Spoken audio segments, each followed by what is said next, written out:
Dalam eksperimen yang dijelaskan pada buku ini, Paine menemukan bahwa orang yang merasa jadi korban ketimpangan, yang merasa di bawah, itu cenderung mengambil lebih banyak risiko dibandingkan mereka yang merasa diuntungkan oleh ketimpangan ini atau mereka yang berada di atas dalam strata ketimpangan. Jadi ini terekam tanpa sadar dalam cara berpikirnya. Pertanyaannya, kenapa bisa begini?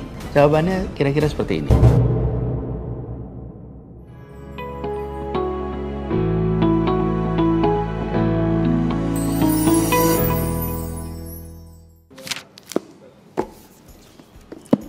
Assalamualaikum warahmatullahi wabarakatuh. Hari ini saya akan bahas sebuah buku yang mungkin akan menggeser bahkan mengubah cara pandang kita dalam memandang masyarakat. Judulnya, ini bukunya, The Broken Ladder: How Inequality Affects the Way We Think, Live and Die. Ditulis oleh Keith Payne, seorang profesor psikologi dan ilmu saraf dari North Carolina University at Chapel Hill di Amerika Serikat. Buku ini mengungkap bagaimana ketimpangan itu mempengaruhi cara berpikir, cara hidup, bahkan dalam tulisan dia cara mati. Yang menarik, ini Paine berpendapat bahwa kemiskinan absolut bukanlah yang paling mempengaruhi kita, tetapi perasaan lebih miskin dibandingkan orang lain itulah yang mempengaruhi perilaku. Ini adalah pandangan yang cukup baru, bisa dibilang mungkin mengejutkan dan berbeda dari yang selama ini kita yakini. Nah, karena itu kita coba fokus pada salah satu dampak yang paling menarik dari ketimpangan yang dibahas di buku ini. Bagaimana ketimpangan mempengaruhi pengambilan keputusan kita menjadi lebih berisiko. Ini kalau kita lihat covernya nih, di sini ada tangga nih. Lalu anak tangganya patah-patah. Nah, nanti dalam pembahasan saya akan jelaskan mengapa kita menggunakan gambar anak tangga ini untuk penjelasan. Bahwa tangga ini dibayangkan sebagai tingkat sosial ekonomi. Jadi bawah naik ke atas. Itu kira-kira penjelasan mengapa menggunakan anak tangga. Nah, yang menarik, Paine ini menggunakan argumen bahwa ketimpangan itu mendorong orang menjadi lebih mau ambil risiko. Jadi ketimpangannya membuat orang mengambil risiko. Ini mungkin kedengaran seperti counterintuitif ya pada awalnya. Karena begini, bukankah orang yang merasa kurang beruntung harusnya menjadi lebih hati-hati? Tapi ternyata tidak menurut dia. Mereka yang kurang beruntung, berada di bawah, strata di bawah itu lebih mau ambil risiko. Dalam eksperimen yang dijelaskan pada buku ini, Paine menemukan bahwa orang yang merasa jadi korban ketimpangan, yang merasa di bawah, itu cenderung mengambil lebih banyak risiko dibandingkan mereka yang merasa diuntungkan oleh ketimpangan ini atau mereka yang berada di atas dalam strata ketimpangan. Jadi ini terekam tanpa sadar dalam cara berpikirnya. Pertanyaannya, kenapa bisa begini? Jawabannya kira-kira seperti ini. Paine menjelaskannya sebagai teori sensitivitas risiko. Teori ini menjelaskan bahwa pengambil keputusan cenderung meningkatkan pengambilan risiko saat ada kesenjangan antara kondisinya saat ini dengan kondisi yang diinginkan. Dan ketimpangan ekonomi adalah salah satu faktor utama yang menciptakan kesenjangan itu. Jadi sekarang bayangkan sebagai sebuah anak tangga ya.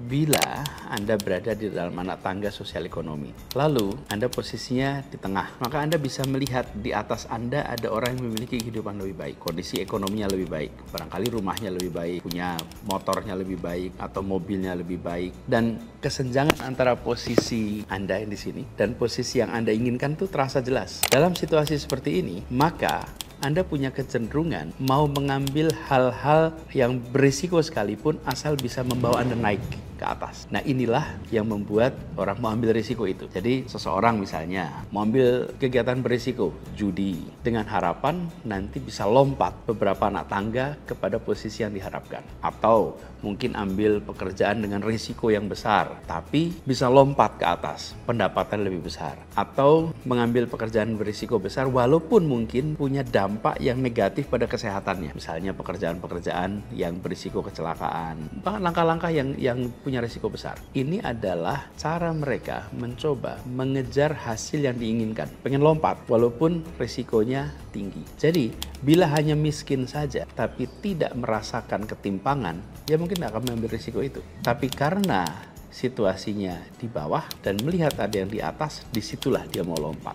Jadi lewat buku ini Payne juga menjelaskan bahwa ketimpangan membuat orang terlalu fokus pada krisis saat ini, alih-alih merencanakan masa depan. Dan ini bisa membantu menjelaskan mengapa orang yang hidup dalam ketimpangan cenderung mengambil keputusan jangka pendek yang berisiko. Misalnya, kita sering dengar pinjam dengan bunga yang tinggi atau menunda perawatan kesehatan karena mereka berharap bisa lompat. Nah, beberapa contoh perilaku berisiko yang juga meningkat akibat ketimpangan ini di dalam studinya ditunjukkan, misalnya perjudian, merokok, mabuk, kemudian melakukan aktivitas-aktivitas berisiko lain. Ini semua adalah upaya untuk puas cepat dengan harapan potensi hasilnya tinggi walaupun risikonya besar.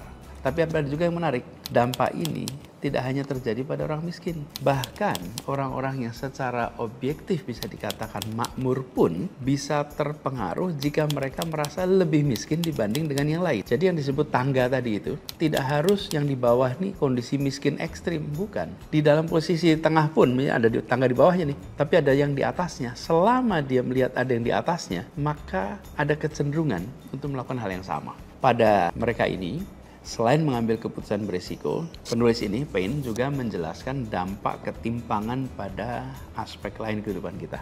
Misalnya, bisa meningkatkan tingkat stres, bisa mengganggu fungsi tubuh kita. Bahkan dalam politik, ketimpangan itu bisa mendorong polarisasi yang kental, bahkan ekstremisme. Jadi, ketimpangan ini juga bisa mempengaruhi tingkat kepercayaan kita dan bisa membuat kita lebih rentan pada teori konspirasi. Akibat ketimpangan-ketimpangan itu, maka segala macam pikiran-pikiran bisa muncul ekstrim, termasuk cara berpikir yang ekstrim, bahkan yang tadi disebut konspiratif. Jadi, Payne berhasil menunjukkan lewat penelitiannya bahwa ketimpangan ini adalah satu peristiwa yang dampak negatifnya itu banyak sekali pada perilaku. Jadi, apa yang kemudian kita bisa pelajari dari buku ini? The Broken Ladder memberi kita perspektif baru tentang bagaimana struktur masyarakat kita mempengaruhi perilaku di tingkat individu. Dan ini bukan hanya masalah ekonomi, tapi ini masalah psikologi, masalah kesehatan masyarakat. Jadi buku ini mengajak kita semua memikirkan kembali bagaimana kita memandang ketimpangan. Ini bukan hanya soal si kaya versus si miskin.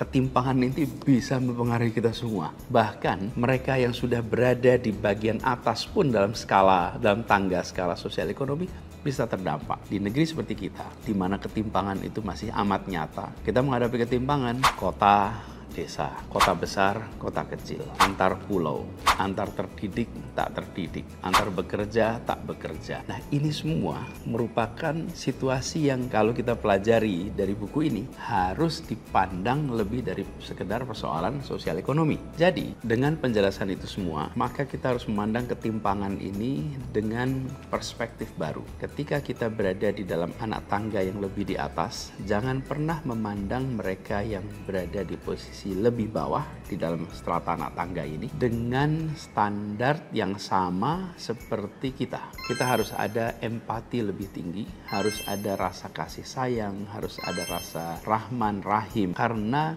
berada di dalam ketimpangan itu membentuk kesempitan, desakan ketimpangan yang mempengaruhi cara berpikir dan mempengaruhi kondisi psikologi seseorang bahkan tanpa disadari. Karena itu butuh usaha ekstra keras untuk mengendalikan naluri ini, dan kita pun saya rasa akan menghadapi tantangan bila ditempatkan di posisi yang sama. Karena itu mari kita mencoba mendekatinya dengan pendekatan yang ditulis di sini, seek first to understand, then to be understood. Berusaha untuk memahami, berusaha untuk berempati, jangan buru-buru menghakimi, baru kita berpikir tentang dipahami. Kira-kira urutannya begitu. Jadi saya boleh mengatakan merekomendasikan buku ini pada siapa saja yang tertarik dengan isu-isu sosial kontemporer, karena buku ini memberikan wawasan yang mendalam tentang salah satu masalah paling mendesak di zaman kita. Ini adalah tantangan ketimpangan ini sekarang luar biasa. Saya pernah katakan ketimpangan antar negara mulai menipis, tapi ketimpangan dalam negara melebar. Indonesia misalnya, dulu kita dengan negara-negara ekonomi maju juaranya jauh sekali. Sekarang kita masuk dalam G20, tetapi